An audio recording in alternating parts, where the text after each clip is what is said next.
that.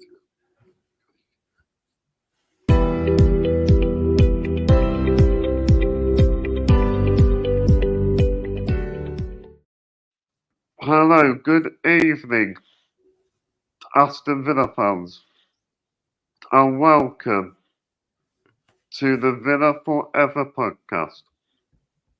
I am your host, Chad Williams. First of all, before we get started, if you're new to this channel, please subscribe.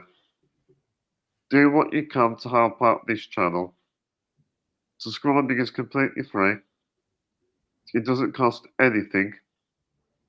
This will help me out massively, and it will keep growing this channel. I'm getting very close to 900 subscribers. I'm halfway to that milestone. Also, you can follow me on all audio platforms, including Spotify, Amazon Music, and Apple Podcasts. This evening, I have a very special show which I've organised. I'm joined by special guest Dan Bardell, who is the host of 1874, the Aston Villa Channel, and Sky Sports news panelist. Jacob Tanswell, who is an Aston Villa reporter for The Athletic. Also, Frankie Maguire, who is the host of All Villa, No Filler. I'll be doing the season review for the 2023-24 season. I'll be reflecting on a season Aston Villa fans will never forget. And we have qualified for the UEFA Champions League, which I'm absolutely buzzing about. And it feels so emotional to be a Villa fan. But Unai Emery, the players and staff, have worked so hard for this, and they absolutely deserve it. The Champions League dream has become a reality, and I actually still can't believe it. So how are all of you guys? How are you? Very good, mate. Very, very good. You summed it up very well there. Same as me, really. Hasn't really hit me yet that next season when we go to Villa Park, we'll be watching Champions League football, hearing that anthem for the first time in, well, it'll be the first time in any of our lives, because that anthem never played when Villa were last in that competition. So yeah, been an incredible season, and you're right to talk about the players, the manager, all the staff, because they do all deserve it, because this stuff doesn't happen by a miracle. It's happened because they've worked incredibly hard to get Villa in this position, and they've got us over the line. And I think every Villa fan will adore this set of players and this manager and the coaching team forever. I just feel very lucky as well. I've obviously my first season covering Villa, and you are lucky. That is lucky. It's been difficult, 10, 15 years ups and downs at the club. So to have just strolled in and got seen a massive Villa team under Unai Emery to get top four is pretty special. And you see Villa Park and you see the fan base and you realise what an incredible achievement it is too. Yeah, it's been an absolutely extraordinary season, hasn't it? And having followed Villa for as long as me and Dan have, for instance, it's to see it finally happen, actually make it into the Champions League. I keep saying it to myself. I keep repeating it to myself. I played the Champions League theme at least 50 times probably yesterday. Probably going to be Spotify and Wrapped at the end of this year will be the top playing song at least. So just to know that what we're potentially going to be doing next season because of what we did this season, going to places like Real Madrid and Bayern Munich, places like that, it's extraordinary, and it's just a special group of players and a special coach and a really special time to be a Villa fan. I'll put it as my alarm clock. The anthem. The Champions League's iconic. I've been following it for years, the Champions League. And we're in it with the biggest teams. We're in it with the elite category. And we've come such a long way as well.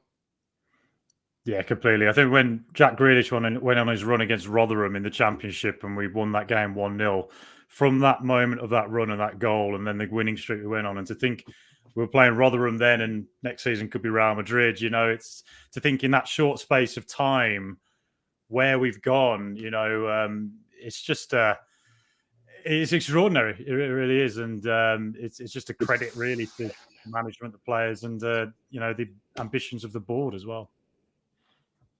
Because nobody expected it. What's going to happen before the start of the season?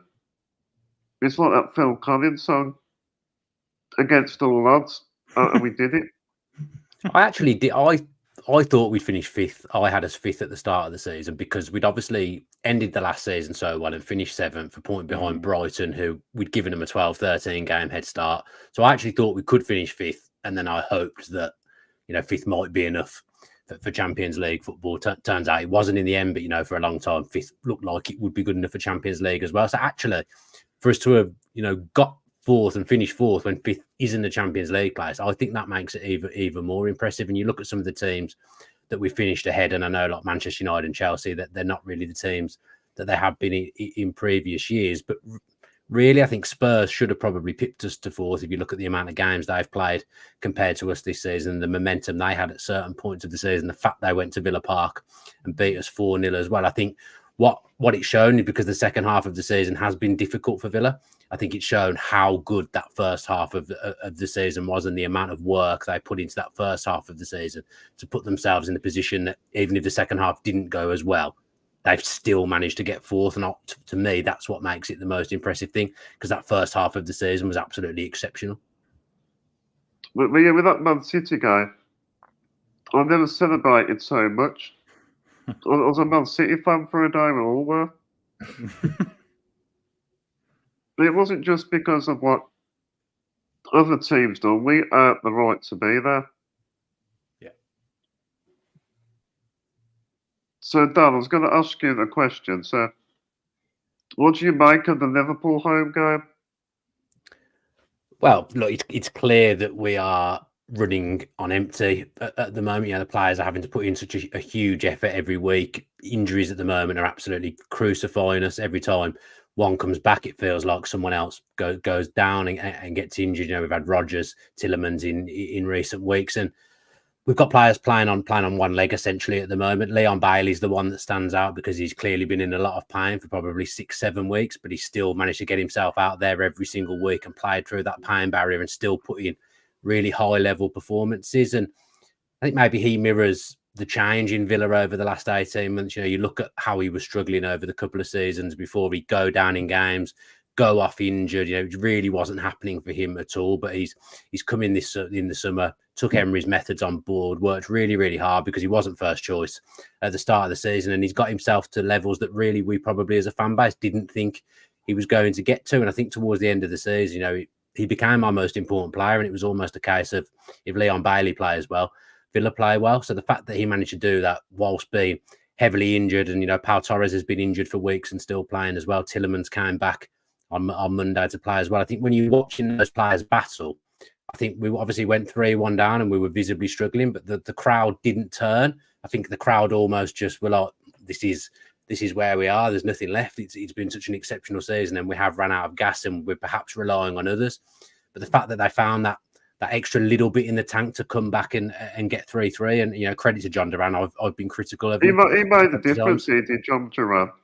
Yeah, fresh legs. Look, I still think he'll go in the summer. I don't think he'll be here next season for an absolute variety of reasons, which I won't go into now. But he came on and showed what a good player he is, and I wish he realised what a fantastic opportunity he has at Villa, because yes, he's not first choice, but he's a young kid, and, you know, he's still going to get games. He's only going to get better under this manager, and there's every chance he goes elsewhere and doesn't play and he isn't first choice. So I'd like him to knuckle down and stay, but there's no doubt he's got ability, because he completely changed that game, and it was a superb result. You know, in 85 minutes, you don't see that result coming at all, and it was brilliant, because even getting a point felt quite important, because it meant Spurs simply had to beat Manchester City, which didn't really feel feasible. Well, I like the bit in the game where the Liverpool fans were good, but we outsung them. Towards the end of the game, they were all quiet then. The atmosphere changed then. So Jacob, I'll ask you. So what do you expect from Crystal Palace, Jacob? I think it could be a really fun game, because they're obviously in a really good moment at the moment. They've got ambitious to get as high up at the table as possible. They've done really well since Oliver Glasner came in, and they've got a really exciting team, quite freewheeling at the moment with Elise, with Eze. But by that same token, Aston Villa have got nothing to play for. So hopefully we'll see Unai Emery a little bit, looser, a bit more humorous. He doesn't have to be as upright in that straight jacket as he is at the moment. He can just relax, maybe blood some of the youngsters out there.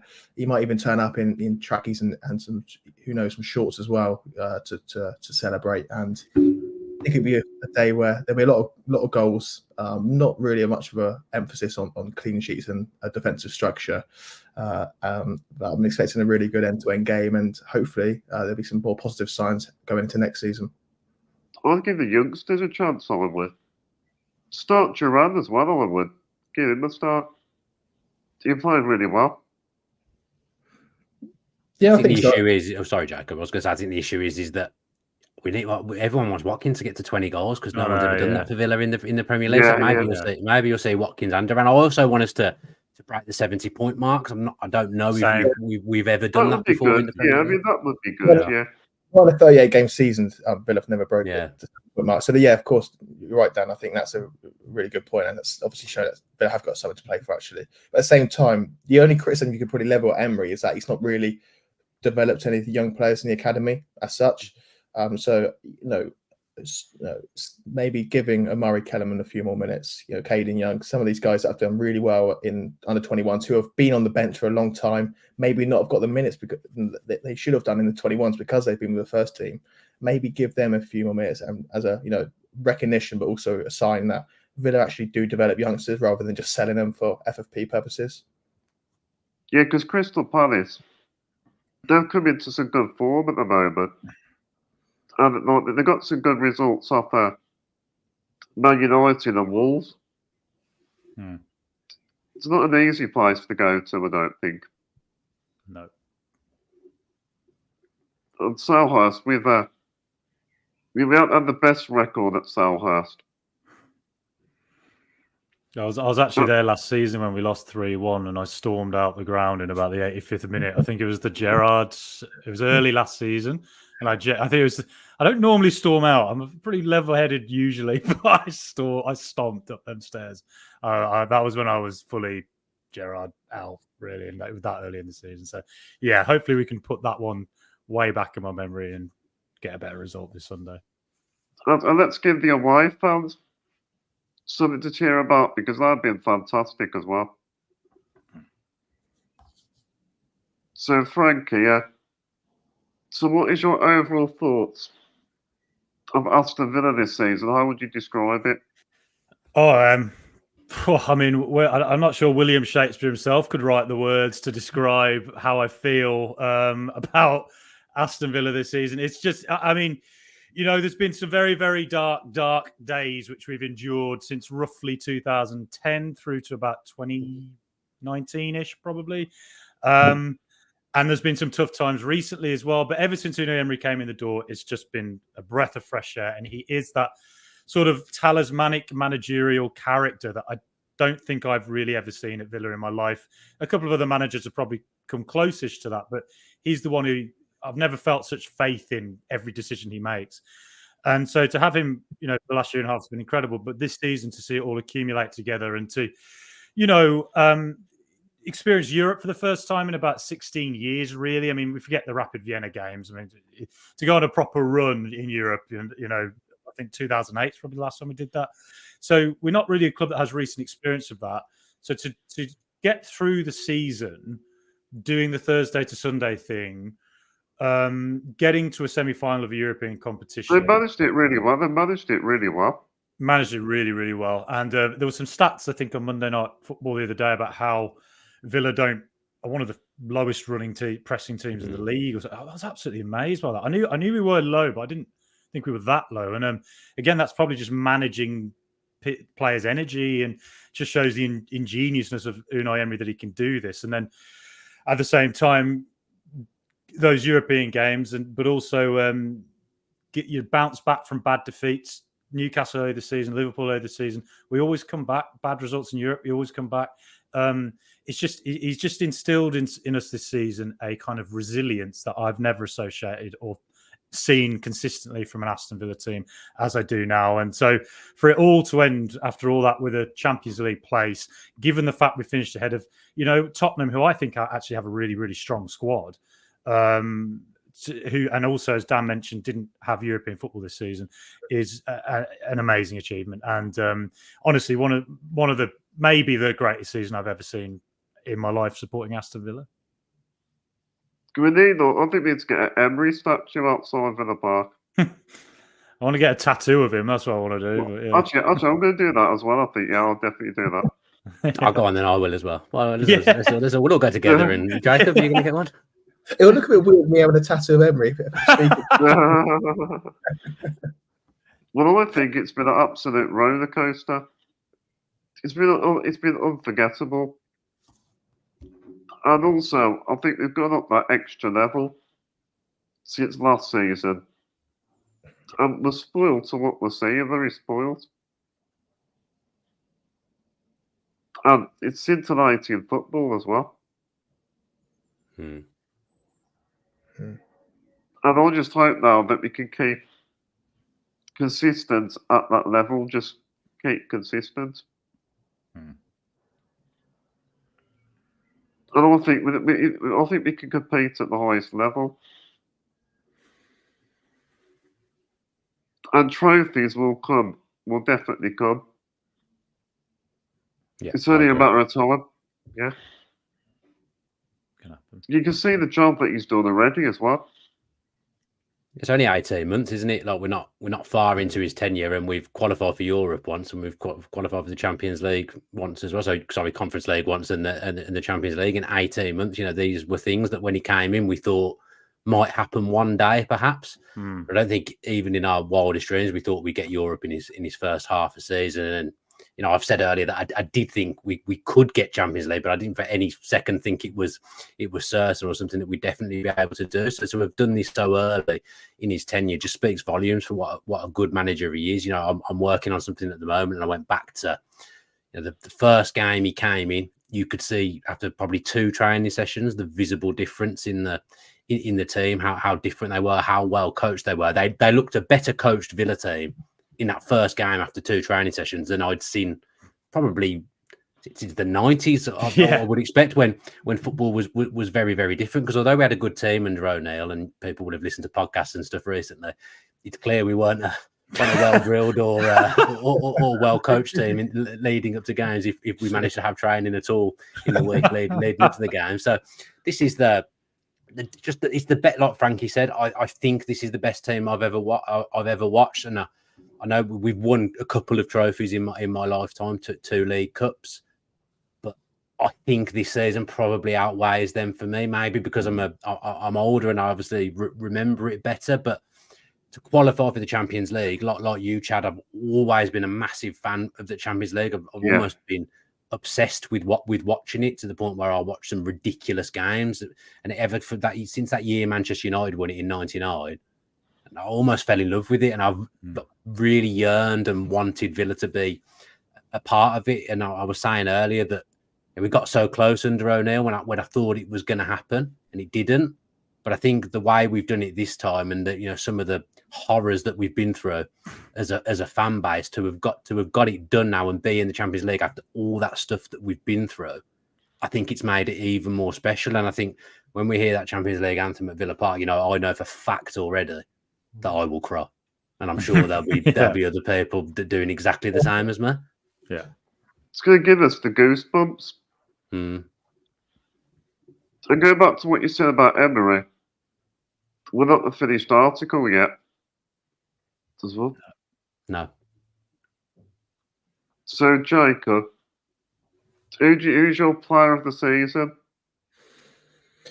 I kind of want to give a hipster pick and do quite a zany pick, but it has to be Ollie Watkins for me. I just think he's so important. I think it was a toss-up between him and Emery Martinez, obviously because of their performances, but also how crucial they are to Villa. I was thinking Villa have been extremely fortunate that for all the injuries they've had this season, I know Martinez has been injured sometimes, they've never been out for any length of time. And that's a testament to their fitness, their conditioning, but also how important they are. If Villa lose them, the backups are good in their own right, but they're nowhere near their levels. They're world-class, bona fide, elite Premier League players in their positions.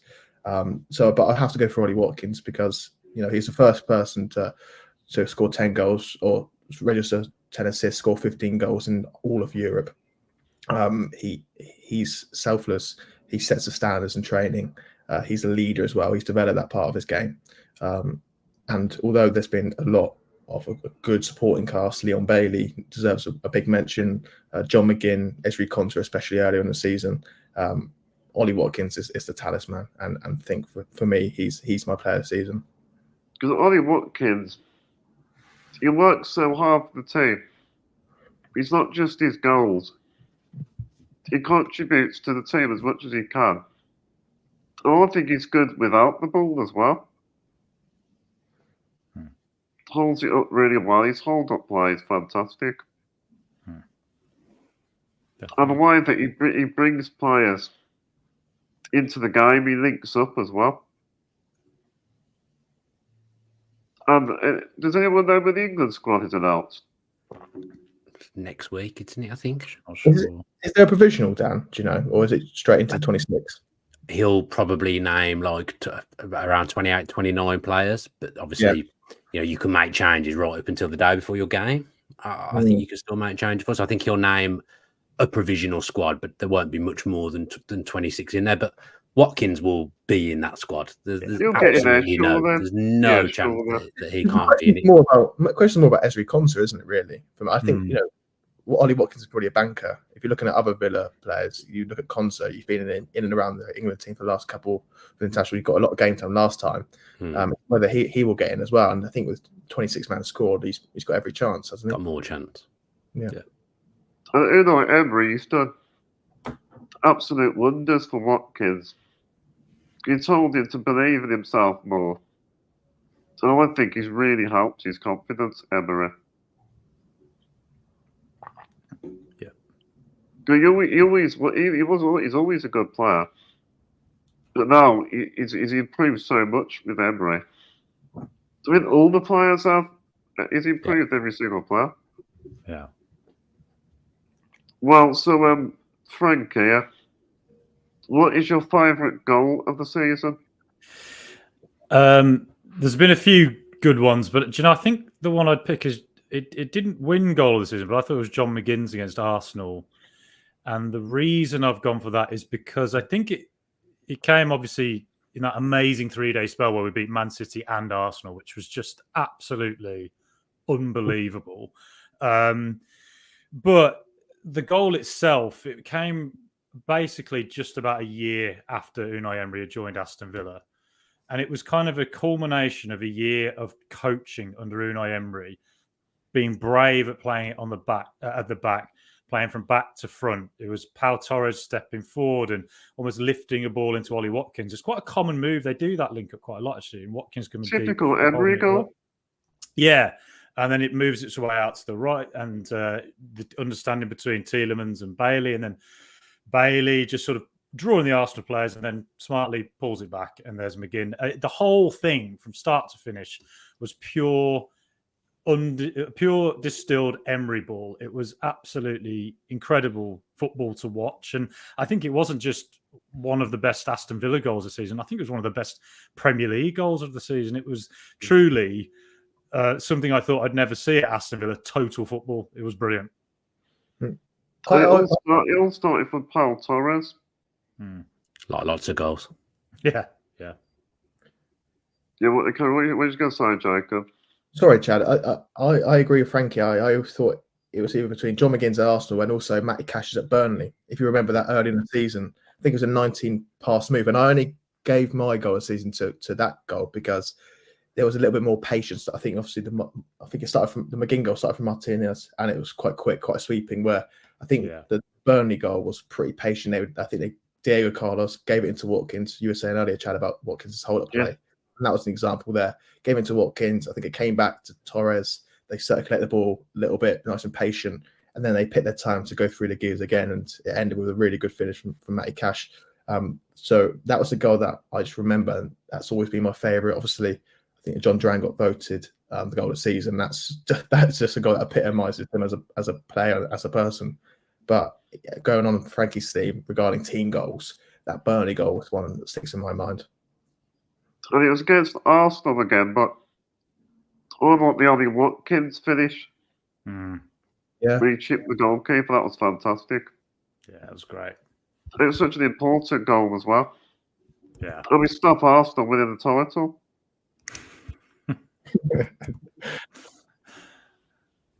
Well, so Dan, so this season, what has Unai improved the most with the team? That's a really good question, because I think we've probably been worse defensively this season in a lot of ways. I think set pieces have been really, really inventive this season, really, really good attacking wise. I think quite often we don't score from them, but we've come close or come up with a really good move. But obviously that comes from Austin McPhee rather than Emery. Probably reactions to going behind or adversity. I think the difference between Villa and Spurs this season, especially in the second half of the season, has maybe been when Villa have played badly, they've still taken something from games. When Spurs play badly, they lose. If you think like West Ham away is one that sticks out in my mind. We were really poor that day. It was off the back of the Spurs heavy defeat at home, but he made a couple of changes and we came out in the second half and were a bit better, but I still don't think it was like the total control that Emery likes to have. But we still took something from the game, and just the response generally to adversity. Someone mentioned earlier, we lose a game, we very rarely lose the next one. Why we respond? We always seem to bounce back. So I think it's probably the resilience that he's put into the team and the attitude that he's put into the team. Because a bit like what Frankie said earlier, in my lifetime, Villa have never had that. You'd never feel safe at 2-0 up. If they were 2-1 up going into the last minute of a game, you'd know they'd concede or there'd be a late goal coming and things like that. But he's just, even when we've had good teams, I felt like that. But the biggest compliment I can pay him is, Villa are seeing out a game at 1-0 up or 2-1 up or whatever. I always feel confident and always feel comfortable. I don't feel nervy at all. And I think you kind of get that sense with the players as well. So it would probably be that kind of mentality that he's instilled, that I think that's where he's made us. That's the best thing that he's done for us, in my opinion. That's a really good point. I've got a number of things that I've chose. I think give you more belief, I think, on what they're capable of, like giving them what they know, what they're capable of, and expressing themselves. And also, I think controlling games better. I think learning from mistakes and analysing where we went wrong, which he did that. Emery's done that the first day. And another thing I've gone for as well, but using the high line to our advantage, because we've got the most teams offside this season. I know sometimes it hasn't worked, but majority of the time we do get it right.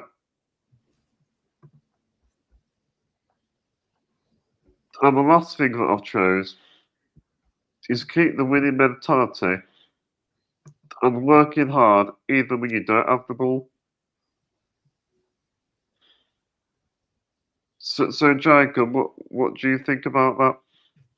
I think you're completely right. And talking about the winning mentality, I think it shows that they've learned from last season as well. If you remember the defeat at Villa Park against Arsenal last season, Emery was fuming at how the players just surrendered possession, kicked the ball out.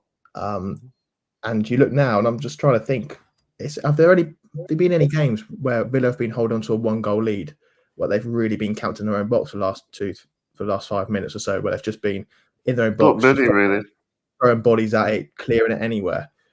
I can't really recall one. And you look at every other team this season, there always seems to be panic stations. But the fact that Villa don't really do that is a sign, obviously, like you say, Chad, of their mentality, but also the ability of the players to learn and realise that Emery wants to be on the front foot, and he never sees himself as inferior to any team.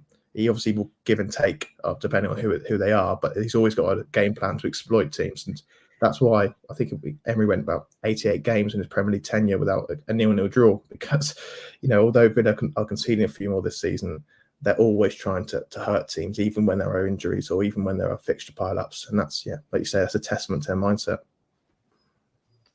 So, Frankie, what's been the best moment of the season? God, where do I start? Maybe Erling Haaland's penalty the other against Spurs. No. Oh God, I might even go back to that Arsenal game again. The Man City Arsenal back to back. That was because that was on the winning run as well, wasn't it? I think was it 15 in a row we got to at home, and you saw City and Arsenal coming up, and you thought we're probably not going to win those two, are we? We might get a win against one of them, but to beat the two of them, we never beat Man City. We just never do, and we always get battered by them. So the fact was the performance against City. I keep saying it, and I feel like am I exaggerating? But I think it might be the best performance I've ever seen, like from a Villa team. It was against the quality of opposition. I'd agree with that. We destroyed them. Absolutely destroyed them, and they just could not deal with the high line at all. They couldn't deal with our intensity, our ability. We won every 50-50. Our retention of the ball was incredible, and I think if you look at the statistics, and it was like 2 shots. For a Pep Guardiola team, and both of them came very early in the game. One of which I think was offside, so it's technically one. But it was 2 shots for a Pep Guardiola team. I think that's the worst he's ever performed, given the fact you think back to his Barcelona team, Bayern Munich, Man City. He's I think possibly the greatest coach of all time. So for us to have achieved that and win that game like we did, and when Leon Bailey's goal went in, was just magical. For us to have done that was a moment of just. Wow, there's been a lot of wow moments under Unai Emery, but that for me was a real standout one. And then to follow that 3 days later, to go then and play Arsenal, who was so intense with their press as well. Their press was fantastic from Arsenal that night. I just couldn't believe that we were able to withstand it and score the goal we did.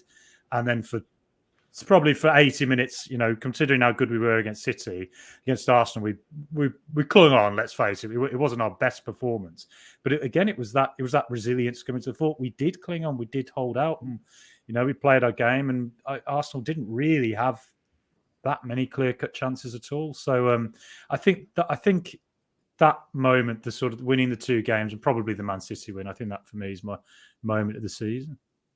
You can all pick a few. Champions League qualification, at the penalty shootout, victory against Lille in the Conference League quarter-final. And that was all because of Martinez. 3 penalty saves. It was his game that was to show him. And like you said, Frankie, the Man City and Arsenal in December, in the space of a week. So yeah, I'd go with that, to be honest with you. So Jacob, there hasn't been many low moments really. But what would be your worst moment of the season? I think for me it's pretty clear. I think it has to be the Olympiacos games, but it probably has to say it's the first leg really. The second leg was. The damage was done in the second leg. The first leg was a disappointing one because it felt such a big game at Villa Park, a European semi-final. It's a really good opportunity, like they did in Lille, to get at least a lead going into the second leg. But it just felt like Villa looked nervous. They looked quite cautious, and it felt like an opportunity missed. Of course, they came at a difficult part of the season with injuries and lots of games, but it was just that you're only 3 games away from lifting a European trophy, and everything went wrong that night, really. A missed penalty, a penalty that was, Douglas, we should have done it, but it was just unlucky because it came when Villa had just equalised to make it 2-2. It just felt like everything was going to go wrong that night, and that's probably the low moment. Of course, the second leg was difficult going into that atmosphere, and Villa not really doing much in the second half, but the damage was done in that first leg. With the first leg, it was always going to be a difficult task. In the second leg, then, the damage is already done. So with Olympiacos as well, They're a lot more European experience. They've got the know-how because they're used to being in it every season. Either the Europa League or Champions League, or the first season of the Conference League. But I think though we've learnt so much from that tournament. We've built more experience for next season. So I'm going to talk about what I think what were the worst moments as well. I think the FA Cup defeat against Chelsea in the replay, and I think missing the chance to go top of the league against Sheffield United. But apart from that, there hasn't been many bad moments, really. I've got a couple that I could throw in there. I think Yeah. the losing to Man U twice was the one for me. Oh, Because that's the worst Manchester yeah. United team I've ever seen. And I cannot believe they did the double over us. Because we've got such a terrible record against them generally, in some ways I should believe it. But this season, we're so clearly such a better side than them in the league table shows. It must be the first time we've ever finished ahead of Manchester United in the Premier League. So we're so clearly that much better than them. They're crap, aren't they? They've been crap all season. But we still manage to lose to them twice. They just rankles me every season that we really struggle against Manchester United, and it continued this season. And probably some of the injuries, I think, is the other low. Like Mings on the first day felt heartbreaking. Like I actually think we'd have done even better had he been fit this season, because I agree. We'd have played Torres at left back and gone into that back three with Torres, Mings, and leadership. Yeah, we don't like the heading stats were on Monday Night Football the other day as well, and that is purely down to Mings' absence. He wins every header that comes into the penalty area, so they're probably the two low lights for me. Injuries in general, like we've been so unlucky, and we've been brilliant, and how we finished fourth with all those injuries deserves even more credit. But you do slightly look back and think if we hadn't have had that volume of injuries, we could have been even higher. So I think that bodes well for next season. So I think we might have won the Conference League, hadn't we had? Maybe. Torres, Mings and Buendia. You need those sort of players in those sort of games. Kamara as well, because we haven't got another player the same as him. Kamara, Luiz's form hasn't been as good since Kamara's been out, and I think that's affected us in the second half of the season as well. So, Jacob, who is our most improved player this season? From what I gather, I really was interested in seeing Alex Moreno this season. He was fantastic between January and the summer last year.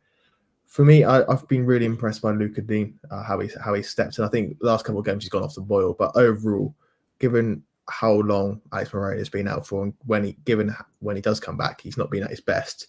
How consistent Luca Dean's been, I think he's been a really good forward down that left side. And you look at that left side, he's had a lot of players playing ahead of him. Jacob Ramsey's had a really difficult season with injury. Morgan Rogers, Leon Bailey, Moussa Diaby have played there at times. John McGinn, of course, Yuri Tillemans.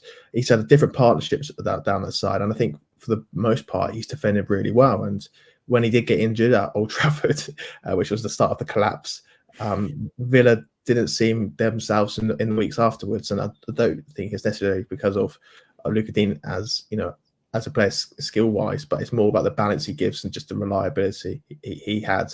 So although at the start of the season you probably say you could sell him and get a decent earn off the wage bill, I think he's been really reliable, and if he is to depart this summer, I think he's gone showing the best of himself.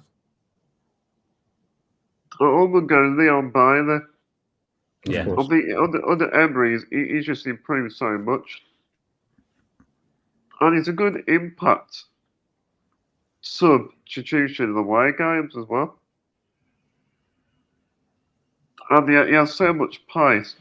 And another thing that I like about it as well, which I saw in the last game, he's been more vocal on the pitch as well. So he's getting a bit more leadership qualities now as well. And the way that he goes past players, just easily as well. So Dan, I want to talk about positions we need to strengthen. So what positions do we need to strengthen in the summer and why? I don't think we'll do massive surgery in the summer. Obviously, we don't need to, and we've got injured players coming back. I think if you look at the makeup of the squad in terms of registering players for European competition, we are at our limit, and that is without Buendia, Mings, and obviously Chambers being registered. So Villa are kind of the size of the squad isn't massively going to change. It's not like we're going to be adding players and not selling anyone. If to bring people in, people are going to have to depart. And obviously, we've got the wage bill stuff with PSR as well. I think we will need a more reliable backup goalkeeper, especially, you know, if we were to be without Emery in the Champions League, that could be an absolute disaster. So a reliable backup goalkeeper will have to come in. Wouldn't surprise me if Carlos left, in which case we'd need a centre-back. We need another right-back to go with Matty Cash. I think just having one orthodox right-back hasn't always enabled us to see the best of Konsa. I think he'll bring in another central midfield player to fill Dendonka's space in the squad. There's been strong links to Ndidi recently on a free. That would probably be a smart pickup, and a midfielder that's played with Tillemans before as well, and probably offers that alternative to Kamara, who's obviously not going to be there for the first few months of the season, and that would enable us to spend money elsewhere because he'd be a free transfer. The big one for me is they need an alternative to Watkins, but it's probably not going to be an orthodox striker. They need someone that is multifunctional, can play probably all across the wide positions and as a striker, or maybe a second striker. I don't know who that player is, but that's what they need. Someone who can fill in for Watkins when he's not there, but also start games and be a big player when Watkins is there in different positions. But that's easier said than done. It's so hard to get in that type of player. Spurs kind of tried to do it a few years ago by getting Richarlison in, someone who they thought could play all across the front three, and that's probably, you know, been mixed results with that transfer. But it won't be major surgery, but it will depend a lot on who moves out. For example, if Luka Dean moves out because he's one of our highest earners, they will have to buy a left back. But I think multifunctional is he going to leave? I don't know. The plan was that he left a year ago, and he obviously never left and has gone on to have a decent season. So I don't think he would want to go. I think he'd think, well, actually, I've put a lot into this season. I've helped us finish fourth. I've got years left on my contract still. I can't remember if he's got 1 or 2 years left on my contract. I'm going to stay here and fight for my place. And if he does that, he probably starts the season as the first choice left back. And he's got experience of playing in Europe and playing in the Champions League, I think, as well, Luka Dean. So much would depend on who goes. But you won't see massive surgery. I think like last summer, you'll see like 3 kind of big signings, and then maybe some of the stuff scattered around. But it won't be major surgery. And because of the squad size and the registration rules, that's not what we need anyway. Yeah, because I think selling-wise, we should sell the under Dendonka. It might be loan out some of the youngsters like Amari Kellerman maybe, and possibly obviously sell Coutinho if we can. And if we can, yeah. So we lost Jacob for a second. He'll come back in a minute. But I think Coutinho. I think also because the wage bill as well. You know, the financial fair play is going to be really important, especially next season. So Frankie, what has been our best signing this season? Oh my! I mean, Morgan Rogers has been a very, very canny signing and has improved so rapidly. I didn't anticipate he would be as good as he would adapt as quickly to the Premier League as he has, basically. And within kind of as soon as he scored his first goal for us against Brentford, it was a brilliant goal. The three goals he scored so far, all of them look like a natural finisher. His hold-up play is really good. His ability to turn, his physicality, his skill set. He's got a lot of really positive attributes. And for Unai Emery to have seen that in him at Middlesbrough, the scouting department as well, to have seen underlying numbers, whatever it was, that they thought the potential was there.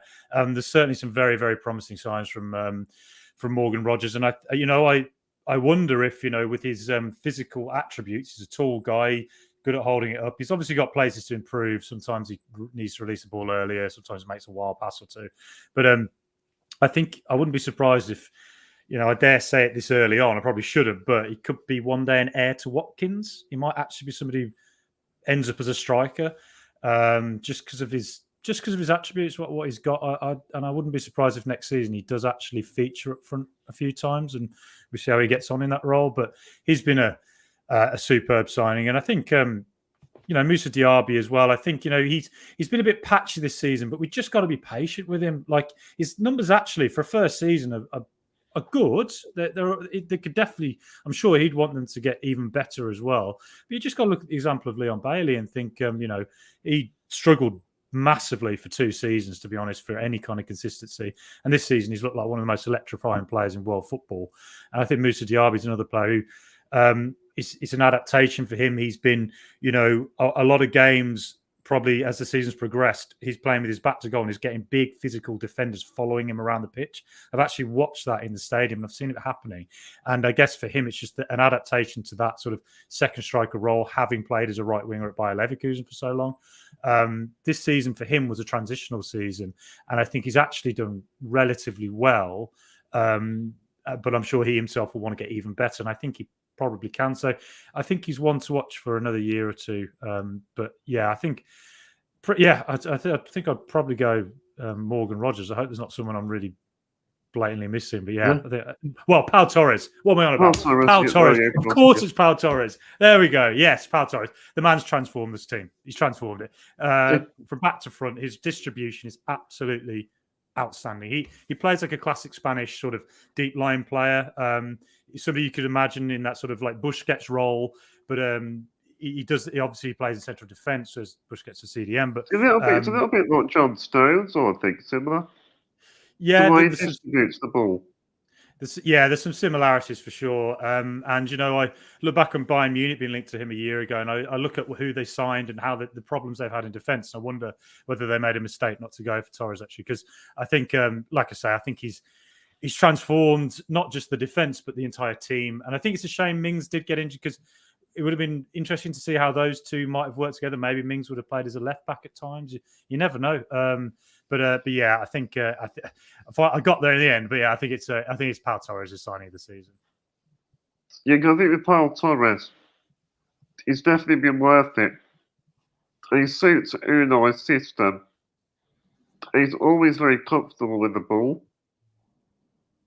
And I like his passing ability. His passing ability. Obviously not as good as Rodri. But I think it's a bit like Rodri, the way he just passes the ball. He starts off attacks from the back. It always starts from Torres. And the thing is, Torres, is he in the Spain squad, is he? I know he was dropped at one point. I don't know if he's back in it at all. Yeah, I'm not sure. He wasn't in it at the start of the season, was he? But I think he did get back in, and then maybe the injury wasn't getting called up because of the injury potentially. He's a really talented player. He's very gifted. Yeah, super gifted. So, Jacob, what should be our target next season, and what is your predictions? I think now, of course, the target has to be Champions League football again. But for me, I don't really like to pay too much attention to top 4 being the be-all and end-all. I think it has to be, for Villa to really rubber stamp the Unai Emery era, I think it has to be a cup for me personally. I think league form's probably going to suffer. You see that with Newcastle. You simply can't. For teams who are very rarely in the top 4, it's very difficult to compete at the highest level in Europe in the week and then change it and turn around so quickly for the league. And of course, hopefully, you think there'll be fewer injuries next season, but at the same time, this is another year. This squad's going to be getting older, but also teams will maybe start figuring out Villa, so they'll have to evolve, they'll have to freshen up in certain positions, and these players, whoever they come in, will have to adapt. But for me, it has to be a cup competition. Obviously, the FA Cup, Emery's not the biggest fan of, but you look at the other cups, although they're hard to get because City seem to have a monopoly on them.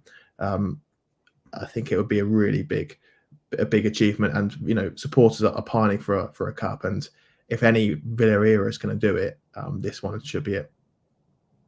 Do you go think another target as well? Keep consistent in European positions. It's annoying me that some of the media keep comparing us to Newcastle. The thing is, like, compared to Eddie Howe, Emery has got experience in his European competitions. Well, he's got the know-how to do it. So I actually think Emery will get us out the group stage, I think.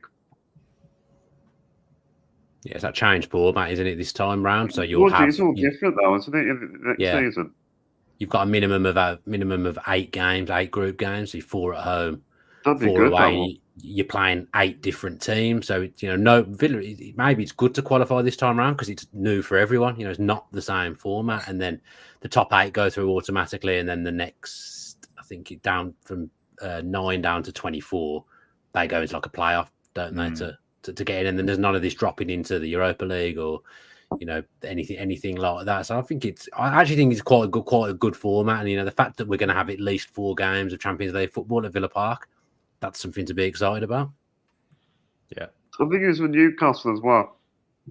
At the start of the season, they got hit with injuries without Unai, which was a bad thing for them. Yeah, I think the other thing as well, try at least to remain in the top 4 or top 6. I'll try and win a trophy and just keep getting European football each season, just keep getting it. So, Frankie and Dan, what are your predictions for the new season? It'd be easier to say when we sort of see the developments of this summer, I guess. But I am confident, actually, that Emery can get us at least into that playoff in the Champions League.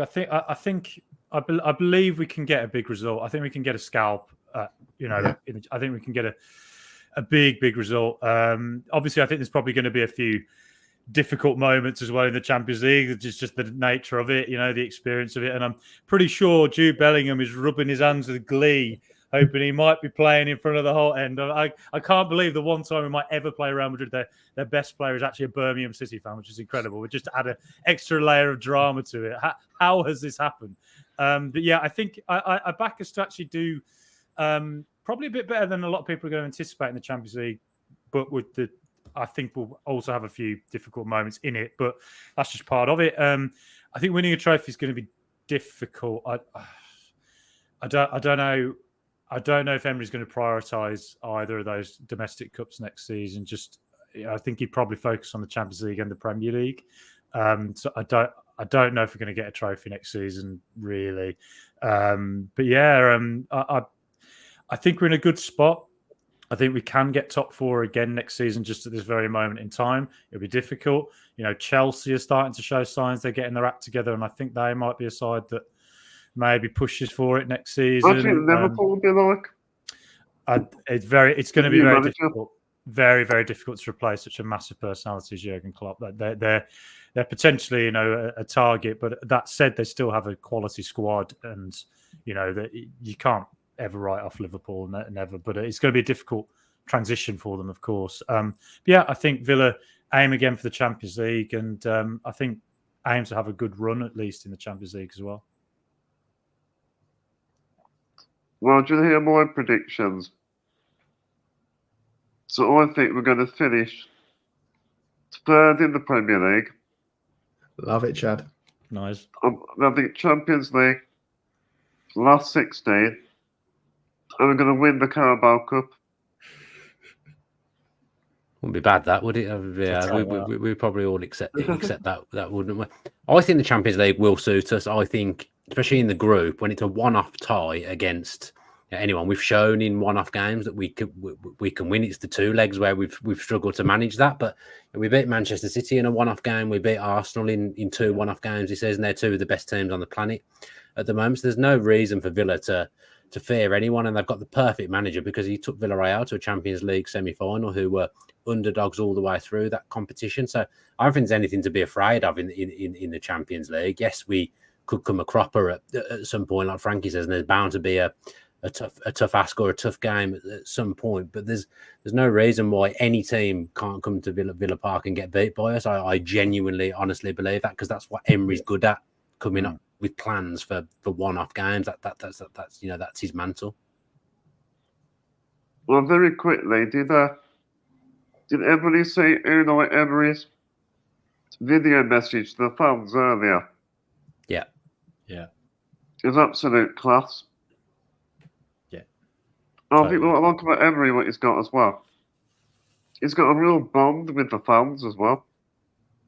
Yeah. You can feel the togetherness with the football club. Well, quickly before we finish, we're going to have a look at a few comments. Thank you everyone for your support this evening. I really appreciate it. See if we get the top. Yes, so we got Rich back. When the Conference League started, I didn't care that it was less a trophy. I was pumped up for it. I really want some silverware. I don't care what it is at some point. Yeah, it'd be nice to see a trophy. And like I said earlier in the podcast, I think the trophies will come. Then we got Western _. For me, next season, do one in the Champions League and get top 6 and keep progressing. That's a good season. Just keep improving. Then we got Aston Villa videos. Diaby not in the front squad for the Euros. Disappointed for him.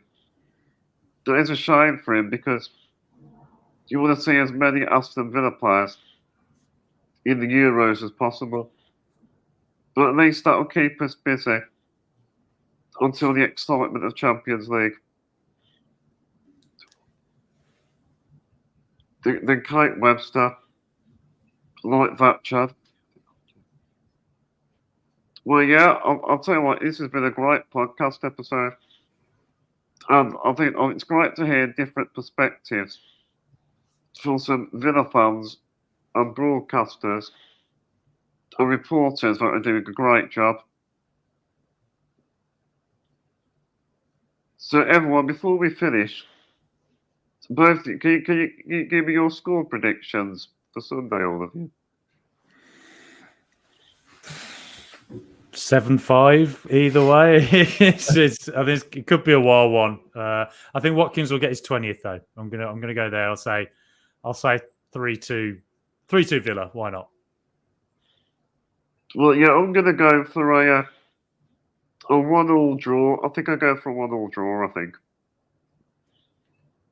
We'll have to wait and see. Hopefully we'll win, but if not, yeah, they've got the job done anyway.